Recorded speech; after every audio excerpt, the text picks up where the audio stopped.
소리나는 책방.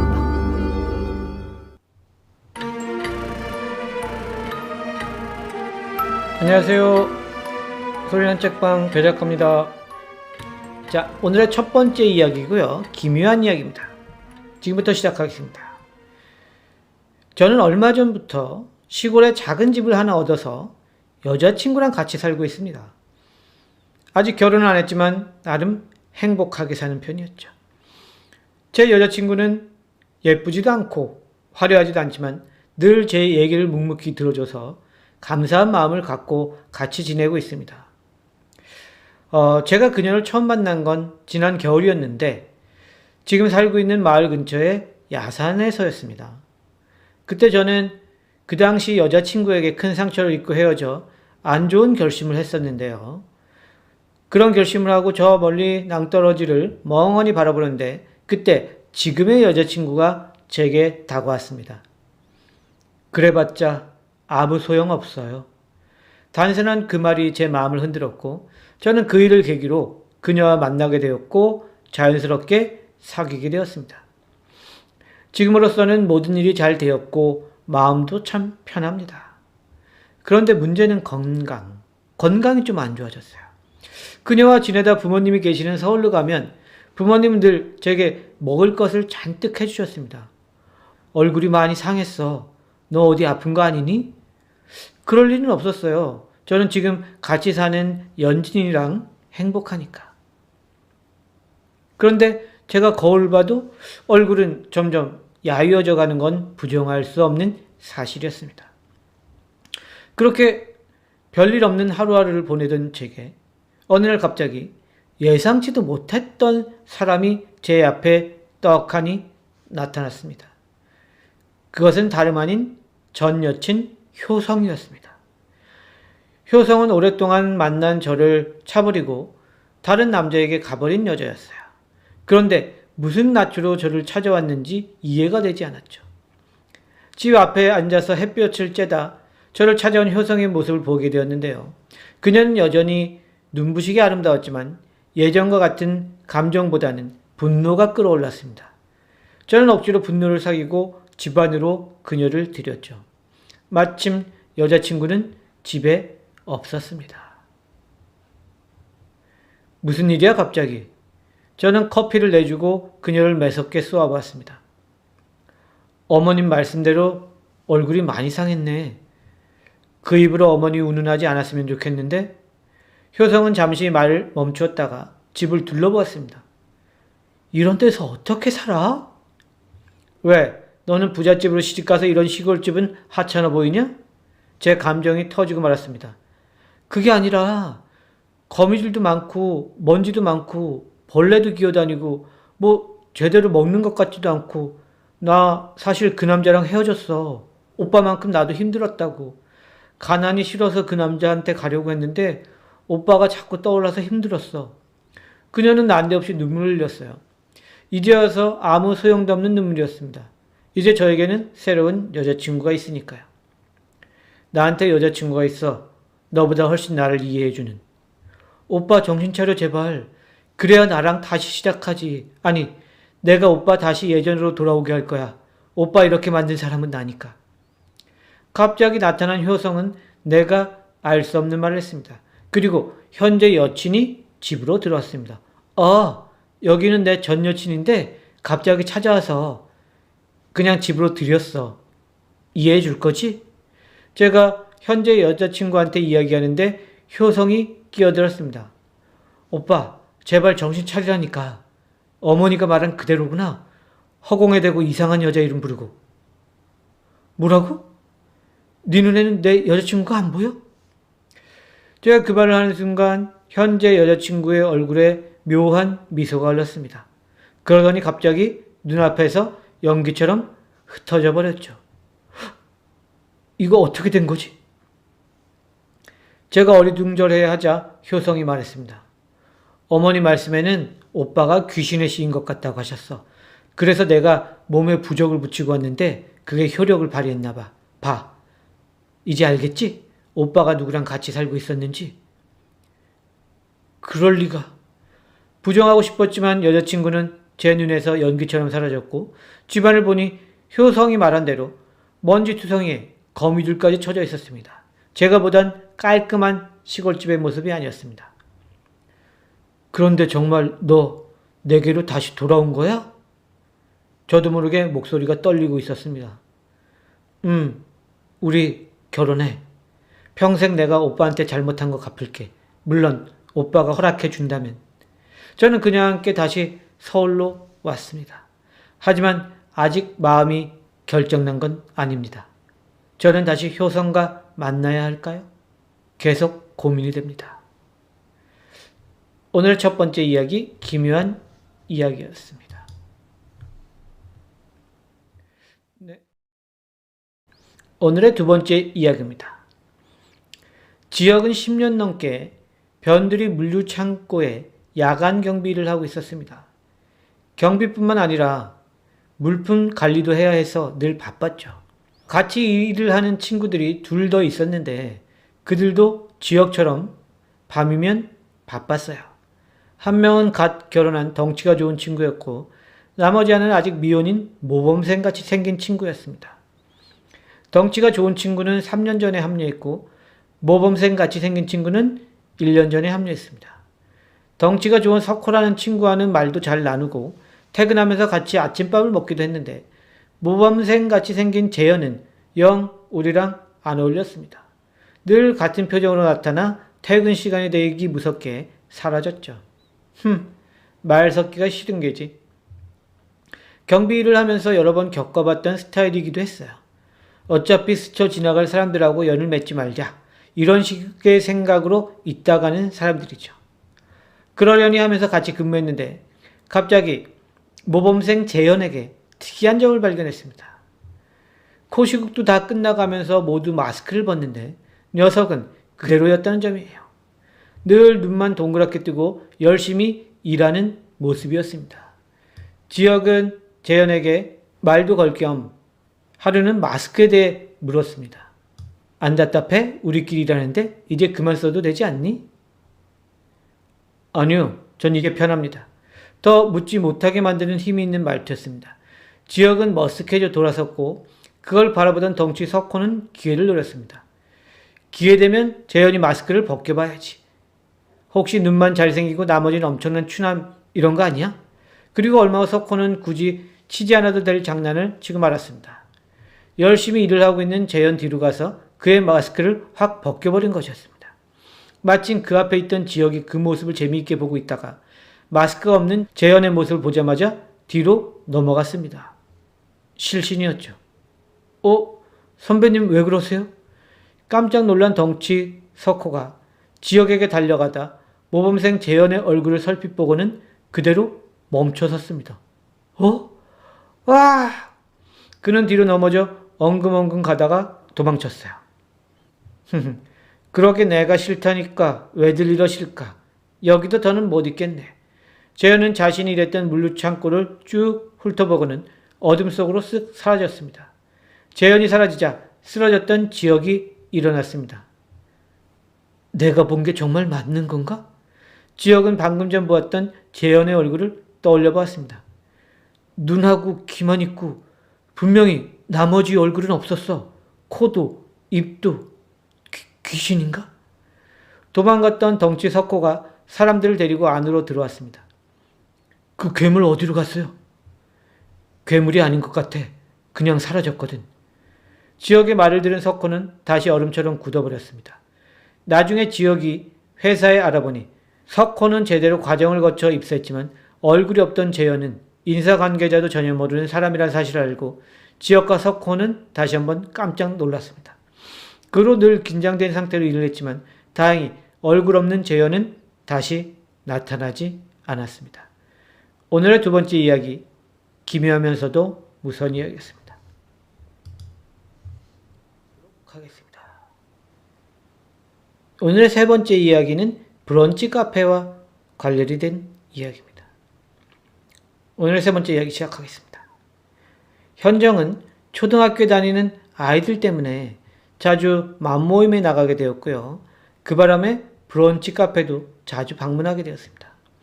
자주 가다 보니 습관이 되어 모임이 없는 날에도 홀로 가서 아침 식사 겸 점심을 먹기도 했죠. 그녀가 갈 때마다 브런치 카페의 주인은 이렇게 말했습니다. 영혼을 갈아 넣어 만든 커피와 샌드위치입니다. 맛있게 드세요. 젊고 잘생긴 사장이 일도 열심히 한다고 생각하며 늘 그 집의 커피와 샌드위치를 즐겼습니다. 다른 엄마들도 모두 하나같이 그 사장과 카페를 칭찬하기에 바빴습니다. 특히 이 집 샌드위치는 어디서도 맛볼 수 없는 맛이야. 담백하면서도 빵이 어쩜 이렇게 맛있냐? 그러게 잘생긴 사장님이 요리도 직접 하시니 요리도 잘생겨져 나오는 건가? 우리는 시시한 농담을 하면서 우리가 선택한 그 브런치 카페를 굉장히 만족스러워했습니다. 그러던 어느 날 약속이 있어서 서둘러 그 브런치 카페로 향하는데 카페 앞에서 큰 소동이 벌어지고 있었습니다. 무슨 일이지? 자세히 보니 경찰이 그 카페 사장님을 연행해 가는 것이었습니다. 어머, 저분이 무슨 잘못을 했다고? 우리는 늘 가던 가게를 잃었고 모두 궁금했어요. 왜 그 사장님이 경찰에게 연행되어 갔는지. 도대체 그 사장님은 무슨 죄로 경찰에 끌려가게 되었을까? 사람들은 제각각의 추측을 내놓았지만 나중에 알게 된 진실은 우리가 전혀 예상치 못한 것이었습니다. 그 사장 정말로 영혼을 갈아놓은 거 맞더라고. 우리가 먹던 커피와 샌드위치. 소식이 빠른 한 엄마가 말을 꺼냈습니다.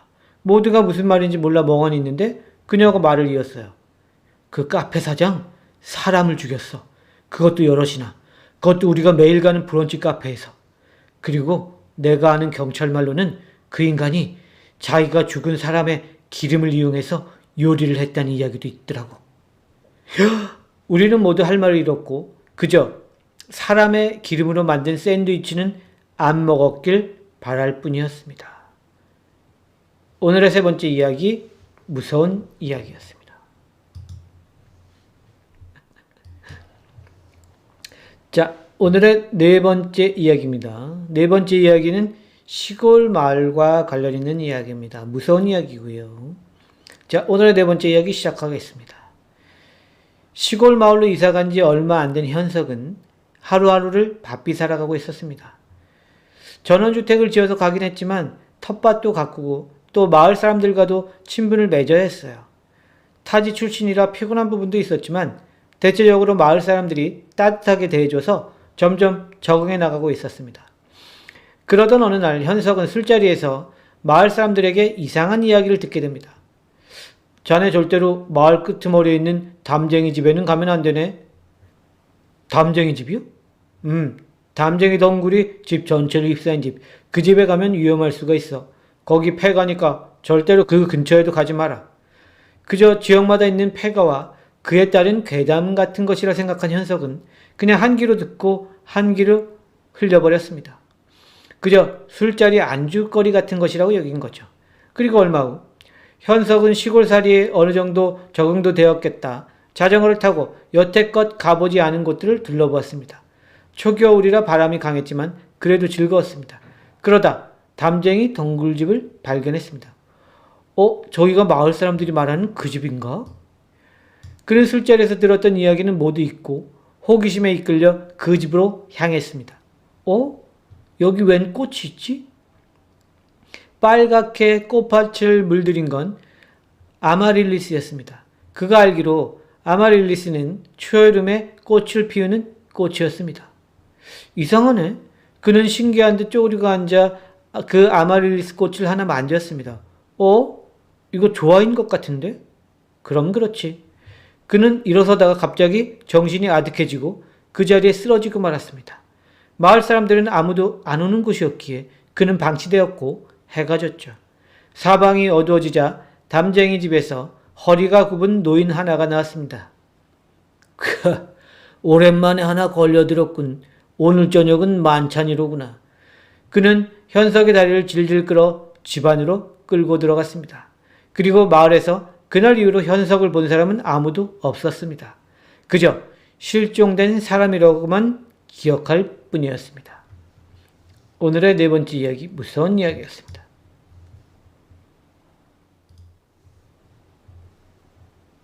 오늘의 다섯 번째 이야기입니다. 다섯 번째 이야기는 공원과 관련 있는 이야기입니다. 기묘하면서도 무서운 이야기고요. 오늘의 다섯 번째 이야기입니다. 도시의 끝에 공원이 있다는 사실을 알게 된 건 얼마 되지 않았습니다. 가족도 친구도 일도 다 심드렁해진 길주는 자신이 3년 가까이 살고 있는 소도시 여기저기를 돌아다녔는데 우연히 도시의 끝에서 한 공원을 발견하게 된 것이었습니다. 그 공원은 보통의 공원과 달리 길게 뻗어 있는 구조였는데요. 그 구조 때문인지 사람들이 많지 않았어요. 그래서 길주는 그곳을 더욱 좋아하게 되었습니다. 그래서 시간이 날 때면 늘 그 공원에 가곤 했는데 그날은 공원의 끝까지 가고 싶어졌어요. 그래봐요. 얼마나 걸리겠어? 그는 아주 긴 직사각형 모양의 공원의 끝으로 걸어갔는데 점점 가면 갈수록 길이 좁아졌습니다. 이거 점점 길이 좁아지는데? 사람도 없고 길도 좁아져서 조금 불안했지만 그는 쉼없이 끝까지 걸어갔습니다. 여기가 끝이구나. 그가 도달한 끝은 빽빽한 소나무 장벽이 쳐진 곳이었습니다. 더는 갈 수 없다 생각한 그는 돌아서서 다시 자신이 왔던 공원 입구로 향했습니다. 왜 이렇게 입구가 안 나오지? 그 사이에 해는 지고 밤이 왔습니다. 그는 당황했죠. 이상하네. 분명히 직선으로 내가 들어왔는데 그 입구가 안 나올 리 없는데. 그가 조금 더 걸어가니까 입구가 아닌 또 소나무 장벽이 쳐진 벽이 나왔습니다. 이게 도대체 뭐야? 그가 머리를 들어 위를 올려다보니까 위는 달도 별도 없는 그저 암흑이었습니다. 하늘이 아니었어요. 그저 암흑이었어요. 그는 밤새 돌아다녔지만 결국 그가 마주하는 건 소나무 벽뿐이었습니다. 가까이 다가가서 보니 소나무 사이의 공간도 위쪽과 마찬가지로 암흑이었습니다. 그저 그는 무언가가 잘못되었음을 깨달았습니다. 도대체 여기가 어디지? 그의 물음에 대답이라도 하듯 어디선가 목소리가 흘러나왔습니다. 어디긴 세상의 끝이지. 네 세상의 끝. 그는 그곳에서 살아나오려고 안간힘을 썼지만 결국 밖으로 나오지 못했습니다. 그의 숨이 다하자 또 다른 피해자가 공원으로 들어왔습니다. 처음 보는 공원인데 구경해볼까? 죽은 채로 암흑으로 보이던 검은 천장에 매달려 아래를 내려다보는 길준의 눈이 슬퍼 보였습니다. 오늘의 다섯 번째 이야기, 기묘하면서도 무서운 이야기였습니다.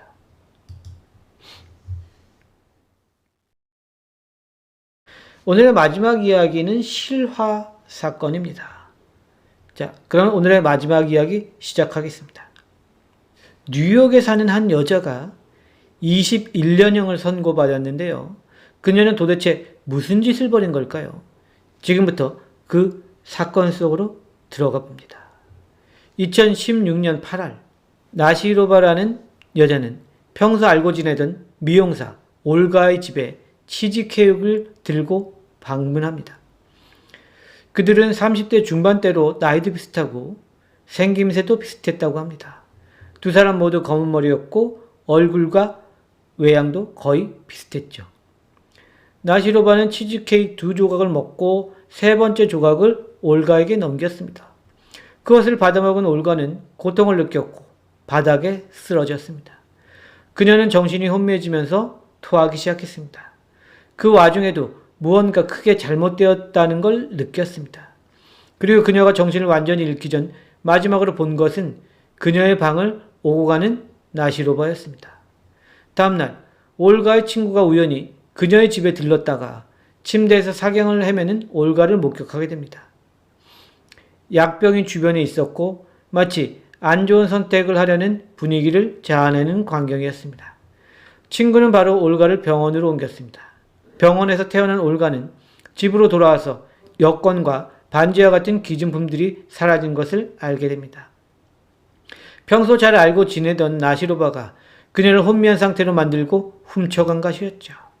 그리고 올가 스스로 죽음을 선택한 것처럼 꾸미기까지 한 것이었습니다. 실은 그녀가 치즈케이크에 안 좋은 것을 넣어 죽인 것이었죠. 여권까지 없어진 걸 보면 나시로바는 자신과 생긴새가 비슷한 올가와 신분 세탁이라도 하고 싶었던 걸까요? 결국 나시로바는 그 사건으로 법정에 서게 되었는데요. 살인미수와 폭행죄에 대한 형을 받게 되었습니다. 거기다가 사설 텀정 헤르만이라는 사람이 밝혀낸 바에 의하면 그녀는 이전에도 절도와 또 이번 사건과 비슷한 일을 저질렀다고 하네요. 그녀는 자신이 살인범이 아니라 평범한 여자일 뿐이라고 항변합니다. 참으로 뻔뻔한 자세죠. 변호인 측은 21년의 형량이 과도하다고 항변했지만 제가 생각하기에 지나치지는 않다는 생각이 드네요. 여러분들은 어떻게 생각하시나요? 오늘의 마지막 이야기 실화 사건이었습니다. 자, 이렇게 해서 또 오늘 이야기를 나눠봤는데요. 네. 화요일날 또 최초 공개 안간한 있으니까 오전에 시간 되시는 분들 들어와 주시면 대단히 감사하겠습니다. 저도 이제 또 슬슬 가봐야 되겠네요. 네. 지금까지 소리난 책방 배작가였고요. 네. 오늘 참여해주신 모든 분들 감사합니다. 2주 후에 또 여러분들 라이브 때 뵙겠습니다. 그때까지 건강하시고요. 안녕.